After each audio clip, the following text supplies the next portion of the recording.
Hello everyone, welcome to this geology lecture series. नमस्कार दोस्तों, geology lecture series में आप सभी लोगों का स्वागत है। आज हम लोग एज ऑफ द अर्थ के बारे में पढ़ने वाले हैं, ठीक है। So today we are going to discuss about the age of the earth. Basically we are going to discuss about the various methods that were adopted to measure the age of the earth or calculate the age of the earth. Okay, so let's proceed. So friends, during the evolution of the science, people used to observe their surroundings, और इन observation के basis पर they use to bring out some inferences.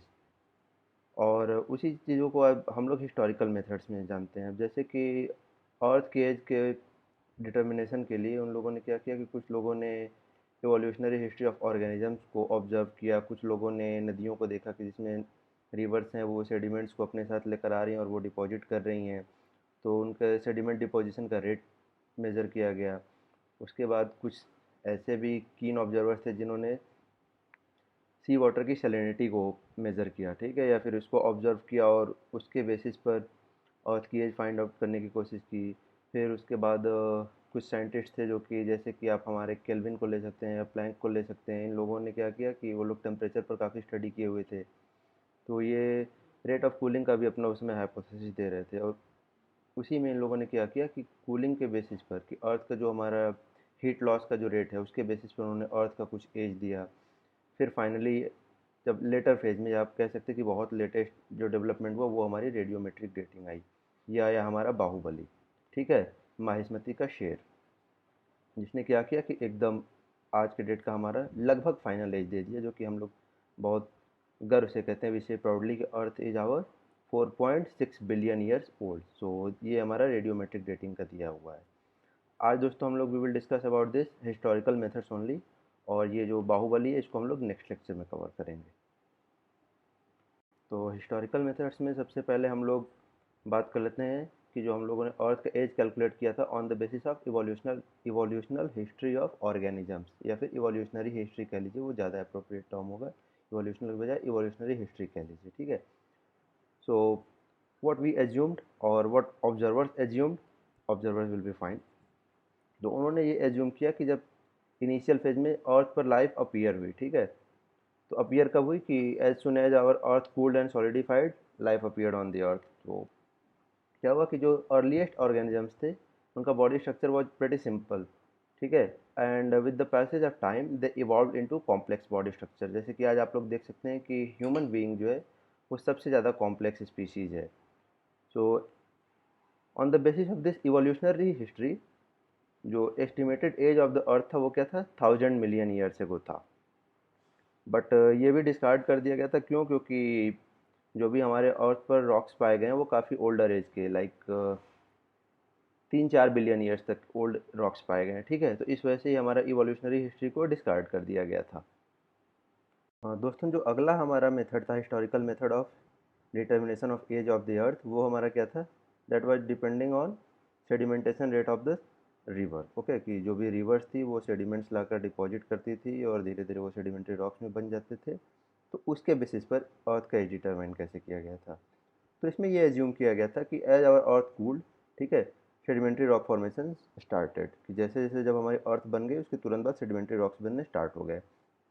और फिर क्या किया गया कि total thickness of sedimentary rock को मेज़र किया गया।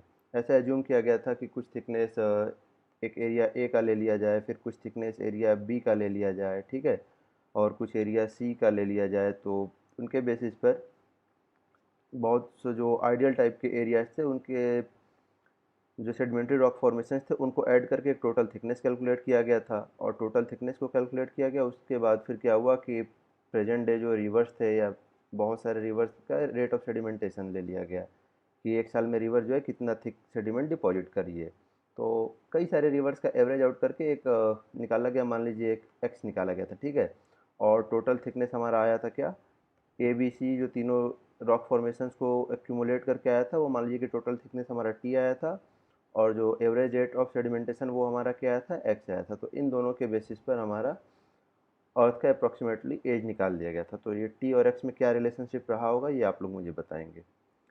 बट इस सेडिमेंटेशन रेट के बेसिस पर जो अर्थ का एज एस्टिमेशन था वो हमारा कितना आया था, 500 मिलियन ईयर्स तक वो आया था। तो आप लोग फिर भी जानते हैं कि ये बहुत ज़्यादा कम है। ठीक है, तो ये भी डिस्कार्ड कर दिया गया था। तो दोस्तों इस सेडिमेंटेशन रेट में ड्रॉबैक्स क्या आए थे? सबसे पहला ये कि जो रेट ऑफ सेडिमेंटेशन लिया गया था वो वेरिएबल था, ठीक है, कि ऐसा नहीं है कि हर सीज़न में या फिर हमेशा रेट ऑफ सेडिमेंटेशन एक ही रहा हो। जैसे कि अब मान लीजिए कि जो मानसून के टाइम में स्पेशली इंडियन रिवर्स हैं, अगर वो सेडिमेंट लाती हैं तो ज़्यादा लाती हैं, और अगर आप विंटर्स की बात करिए या फिर समर्स की बात करिए जब उनमें पानी कम होता है तो वहाँ पर सेडिमेंटेशन रेट काफ़ी कम होता है। उसके बाद ये डिपोजिशनल कंडीशन पर भी डिपेंड करता है। अगर मान लीजिए कोई ऐसा रीजन है जहाँ पर रिवर ला के सेडिमेंट तो डिपॉजिट कर रही है बट सी है उसको लेके चला जा रहा है, तो यहाँ पर भी क्या होगा कि हमारा जो ओवरऑल सेडिमेंटेशन होगा वो कम होगा, ठीक। और ये भी माना जाता है कि जो कि सेडिमेंटेशन का रेट है वो हमेशा या पूरे जियोलॉजिकल पास्ट में सेम नहीं रहा है, वो भी वेरी किया हुआ। तो इन वजहों से जो हमारा रेट ऑफ सेडिमेंटेशन है वो गलत एस्टिमेटेड एज देता है अर्थ की, ठीक है। चलिए, तो अगला जो मेथड था वो हमारा based on the salinity of sea water. इसमें क्या किया गया था कि ये एज्यूम किया गया था कि जब अर्लियर ओशियन या अर्लीस्ट ओशियन जो भी बना वो क्या था, उसमें फ्रेश वाटर थे। या अब तक शायद आप लोग जानते होंगे कि जब अर्थ इवॉल्व हो रहा था तो उसमें शुरुआत में काफ़ी बारिश हुई, फिर वही बारिश के पानी जो भी थे वो एक्यूमुलेट हुए और एक्यूमुलेट होकर वो ओशंस बनाए। तो उस समय माना गया कि उस समय का जो भी वाटर था सारे के सारे हमारे फ्रेश वाटर थे, ठीक है। और करंट सॉल्ट एक्यूमुलेशन उसमें मेजर किया गया कि आज उसमें कितना सॉल्ट है, उस बेसिस पर वही सिंपल से कैलकुलेशन किए गए थे, जो कि हमारा अर्थ का एज 120 मिलियन ईयर्स दिया था। तो ये भी जान लें कि बहुत ही कम है तो इसको डिस्कार्ड कर दिया गया था। और इसमें जो प्रॉब्लम थी या आज जो प्रॉब्लम इस्टेब्लिश किया गया वो ये है कि सॉल्ट एक्यूमुलेशन का जो भी रेट है वो यूनिफॉर्म नहीं रहा है जियोलॉजिकल हिस्ट्री में। तो इस वजह से भी ये भी अपना हिस्टोरिकल मेथड जो है हिस्ट्री में ही बंद रह गया। ये कोई बहुत ज़्यादा सेटिस्फाइंग एज नहीं दे पाया। मित्रों इसके बाद जो हमारा मेथड अडॉप्ट किया गया वो था हमारा रेट ऑफ कूलिंग, कि अर्थ के कूल होने की रेट को मेज़र किया गया, उसके बेसिस पर अर्थ का कुछ एज दिया गया।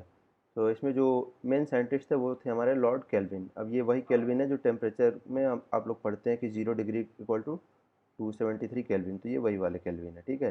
तो इन्होंने क्या किया था कि टेम्परेचर डिफरेंस का यूज़ किया था। कब उन्होंने जो एस्टिमेट किया वो इनिशियल मोल्टन प्लैनेट और इसके प्रेजेंट टेम्परेचर का, इन दोनों के डिफरेंस को मेजर किया, ठीक है। और उसके बाद उन्होंने क्या इमेजिन किया कि जो रेट ऑफ हीट लॉस था वो कांस्टेंट था। ये दो एजम्पशन इन्होंने माने। क्या क्या एजम्पशन माने?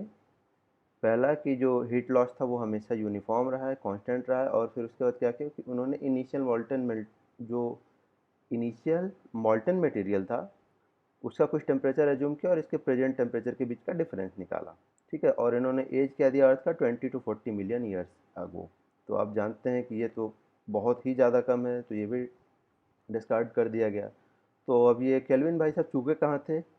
Okay, where he failed. तो वो क्या किए थे कि जो रेडियो एक्टिव एलिमेंट्स की वजह से जो भी हीट जनरेट होता है उसको इन्होंने कम्प्लीटली निगलेक्ट कर दिया था। अब निगलेक्ट क्यों किया था? क्योंकि उस समय तक रेडियो एक्टिविटी का पता ही नहीं था, या यूँ कहिए कि बहुत ज़्यादा पॉपुलर नहीं हुआ था, ठीक है। और दूसरी बात ये कहाँ पर गलती कर बैठे, जो भी हीट लॉस है वो हमेशा यूनिफॉर्म नहीं है, ठीक है। वो टाइम के साथ साथ चेंज होता रहा, या फिर मुझे जहाँ तक लगता है कि पहले अर्थ थी वो जल्दी कूल हो हुई थी, उसके बाद अब धीरे धीरे कूल हो रही है। तो ये सारी चीज़ें थी जिसको ये ठीक से एक्सप्लेन नहीं कर पाए थे, इसकी वजह से इनका जो एज था वो फॉल्टी आया था। वो 20 to 40 मिलियन ईयर्स अगो जो है वो नॉट एक्सेप्टेबल है। तो आज के लेक्चर में बस इतना ही दोस्तों, मिलते हैं अगले लेक्चर में रेडियोमेट्रिक डेटिंग के साथ। तब तक के लिए आप लोगों का बहुत बहुत धन्यवाद। वीडियोस को देखते रहिए, लाइक शेयर और सब्सक्राइब करते रहिए, और प्लीज़ हमको मोटिवेट करते रहिए ताकि हम आपके लिए और भी ऑसम वीडियोज ला सकें। और दोस्तों जैसा कि मैं आपको पहले भी बोल चुका हूँ कि मैं इस सीरीज़ में बांगर को कंप्लीट करने वाला हूँ। तो मैं मेंस एग्जामिनेशन जो कि 2022 में होने वाला है उसके पहले ही आपको बांगर कंप्लीट करवा दूंगा, ठीक है, ताकि आप लोग आराम से रिवीजन कर सकें, या फिर जो लोग नए हैं आगे की प्लानिंग कर रहे हैं वो अपना बेस बनाकर फर्दर या फिर एडवांस स्टडीज़ कर सकें। और इसके अलावा जो भी ग्रेजुएशन के स्टूडेंट्स हैं, चाहे वो इंजीनियरिंग बैकग्राउंड के हों या फिर वो बीएससी वाले हों, वो भी इससे बेनिफिट ले सकते हैं। तो ठीक है, ज़्यादा से ज़्यादा नंबर्स में हमारे वीडियोज़ को देखते रहिए। धन्यवाद, मिलते हैं अगले ऑसम वीडियो के साथ। Good night.